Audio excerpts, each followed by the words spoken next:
as it's always been. I'm going to use this microphone so that the other bands in the audience can hear some of the comments I'm making to the group that will be performing on stage each time. So welcome everyone to the festival. The way it works is you play and then I'll come up and say something about each of the groups.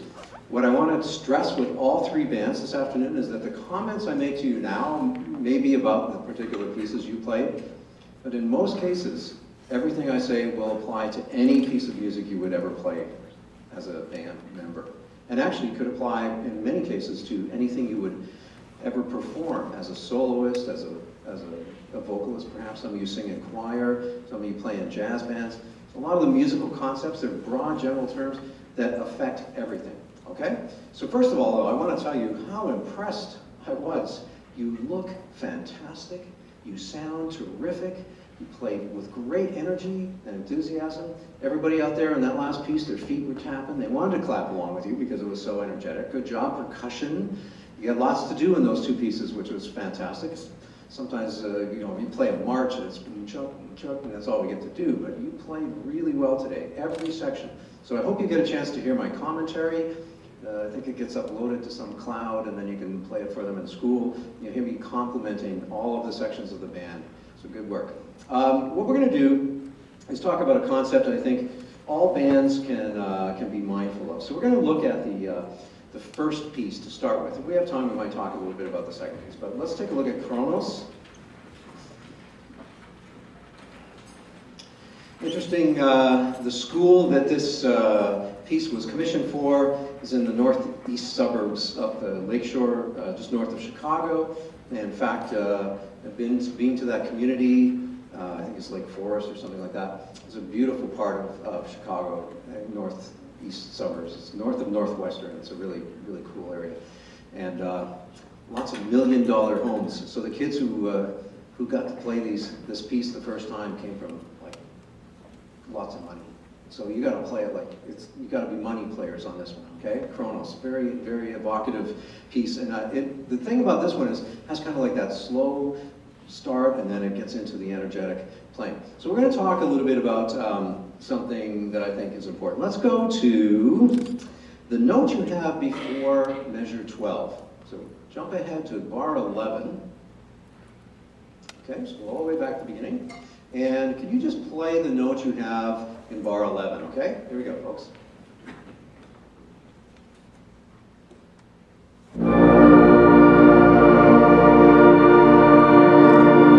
Excellent, okay. So let me ask one of the flute players. Who has the same note as you do? What other instrument? That's okay. Clarinets. What other instrument besides you has the same note? They're going, huh? That's fine. Thank you for helping me make my point. Who could tell me someone, a different instrument that has the same note as them at that chord? All right, so case in point, and this goes for all bands. When you are playing, if you can't identify who has the same notes as you, you're leaving out one very important part of music making. Anybody want to guess what that is? And there's no wrong answer here.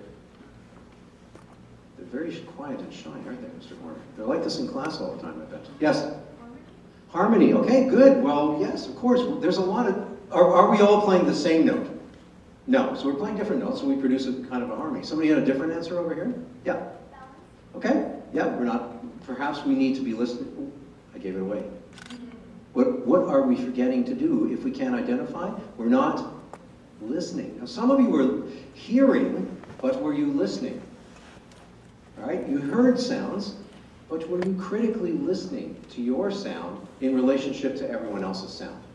Because this band, this morning we had elementary school bands, and they were terrific. Boy, were they ever fantastic. And they were so cute. You know, they're like this tall, and they barely hold up the flute. You should have seen this one girl trying to hold the tuba.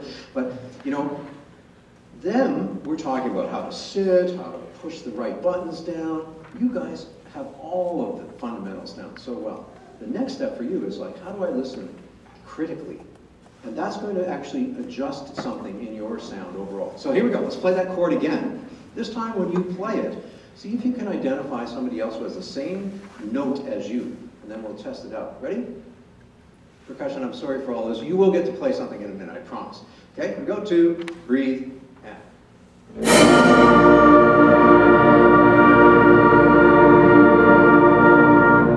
Anybody want to guess?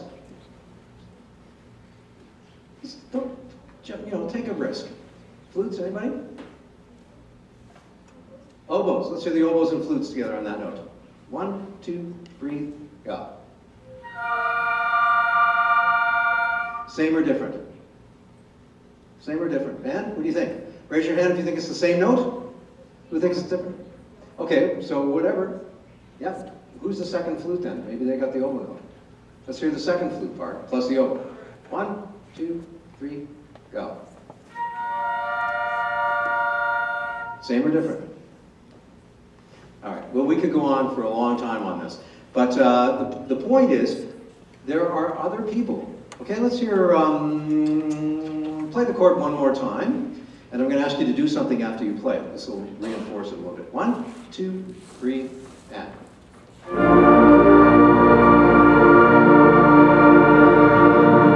Could you all say your note that you just played to this sound? La, or la, or la, or la, whatever the note is, okay? Everybody say it with me. Ready, say. La. Can you say it louder than me? Ready, go. La. Play it, here we go. 1, 2, breathe, and.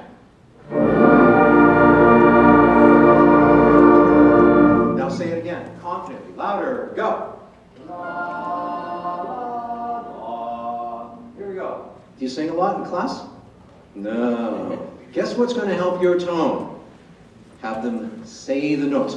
Now, you don't have to worry about singing, okay? I'm not trying to make you Canadian Idol, okay? You don't have to audition.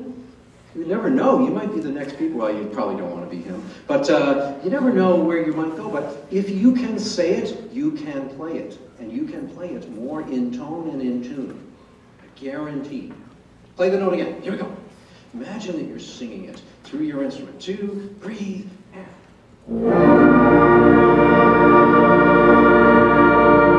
All right, now the bar before that you have a crescendo, right? Yes? Okay, let's do the bar before that and go to the fermata. Here we go. Ready? 2, 3, 4.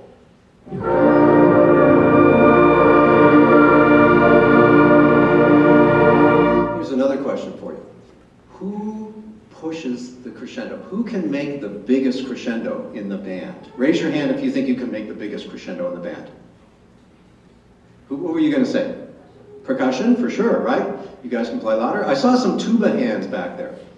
In fact, if you haven't learned this already, always, and this is for, most of us are in grade 9 or 10 bands, okay? Always remember, the power comes from the back of the band. I'm sorry, front row. No matter how hard you work, if you try to play really loud, it's not going to be the right sound that you make on a flute or the clarinet.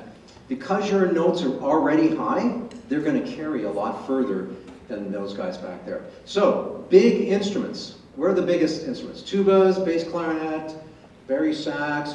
I want you to really put a surge on that crescendo. I want to really hear you put the crescendo there. Let's try it. Here we go. Ready? And percussion, get ready. We're going to continue on. Where's that flute? Who played the Scooby-Doo? That was fantastic. Fantastic. And then we also had the alto sax. Who did that? Stand up. Stand up. Let's hear it for these soloists. That was pretty amazing. Okay. We're going to keep going. Ready? Let's hear the crescendo. Big. Okay. Breathe.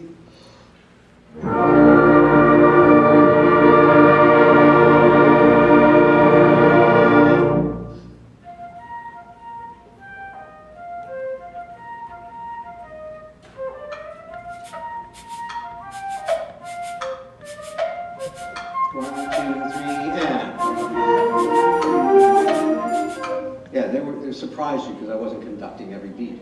All right? But again, we don't need to conduct every beat. Who's doing 2/4 on the woodblock back there? Who is that? Yeah, that's great. Okay? So it's a duet. Woodblock and flute. Did you know it was a duet? Okay, let's hear it. 1, 2, 3, go.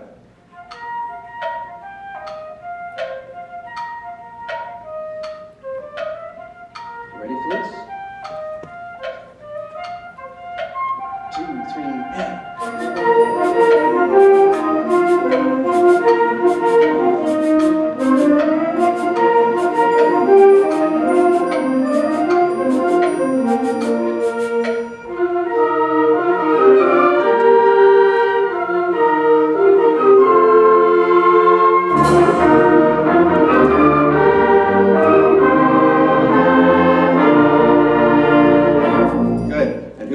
crescendo?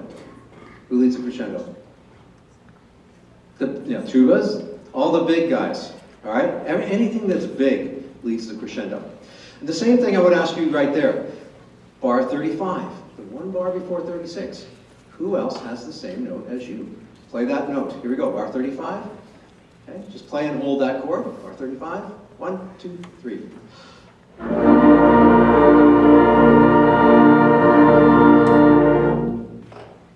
Let's see if we can get one right. Anybody want to guess who has the same note as them that's in a different section? What do you think? Okay, let's hear your instrument and the tenor sax note on that chord. 1, 2, 3, go. Good. Now we are playing second alto. Okay, so second altos and tenors have it, but guess what? First altos, it's a different note. Anybody, any idea who's got the same note as you? Guess what they're going to do in next rehearsal, Mr. Warner? Okay? Because if we can get that identified, and I'm not going to break the chord up, but typically, let's hear the tuba note right there. Okay? There's going to be, you can by process of elimination, guess who's got this note. Let's hear the tubas. Ready, go. Who thinks they've got that note? Everybody hum that note. Is that the note you just played? If you did, let's play with the tubas. Here we go. 1, 2, breathe, go. Good. Let's do it again. Feed it lots of air. Okay, once again. 2, breathe, go. Good. Now, take a look back here. Look at the size of this bell. You always want to take your sound and fit it into the bell of your big buddy. And this is your big buddy right there. And if you put your sound in there, it's going to help the balance and the blend. Okay, let's have those people play it again. Get ready for some other instruments to join us in just a second. 1, 2, 3, go. Good. Did you notice the flutes played softer, right? Okay. You will still be, I can still hear the flutes. Could you still hear the flutes? Right? Because they're higher, they're going to carry. But if we try to really force the sound, it's going to get out of tune. Okay? Were there any clarinets playing that note? No? Let's hear the clarinet section. Play your note. 1, 2, 3, go. Let me hear first clarinets plus the tubas. 1, 2, breathe, go. Now, first clarinets, same or different? It's higher, but it's the same pitch. So, here's the trick. Take your chin, bring it up a little bit. Just because you're in the second or third row, don't try and hide. Bring that chin up, and it's going to bring it into tone and in tune. Let's try with the tubas. 2, breathe, and. Good. Let's hear everybody on that note. Here we go. Ready? Listen, listen, listen. 1, 2, breathe, and. So, that's a lot of discussion about one note to get one point across, which is we need to all do what? Listen. Now, I know you're listening, but I think this kind of critical listening is going to help improve some of the moments where the chords could be even more exciting and more brilliant. Okay? How are we doing for time? How are my timekeepers back there? 5 minutes. I just want to give the percussion some fun. You want to do that second piece? I like the hand clapping. Let's go do that real quick. Let's jump ahead to Arabian dances. We're just going to talk.